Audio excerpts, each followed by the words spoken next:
Good afternoon, Georgina and Jerry Canoy, parent ni Princess Hannah Canoy. Naglalaro siya dito sa NGBL under sa Corpus Christi School.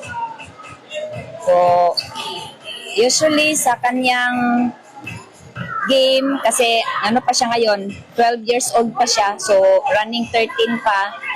So, malaki pa yung pagtutuunan pa niya ng pansin for the volleyball game. And then, usual na pinapayo sa kanya is magiging masipag lang sa training, tapos magiging patient, at saka magiging porsigido sa lahat na gagawin niya. Ano naman po yung pakiramdam na makita niyo sa naglalaro sa pagkatong game? Of course, after this season po, maaaring tuloy-tuloy pa yung magiging natin. Proud na proud kami sa kanya kasi siguro nakukuha niya din yung talent ng papa niya kasi player din papa niya. So, proud na proud kami sa kanya na nakasali siya dito sa NGBL game.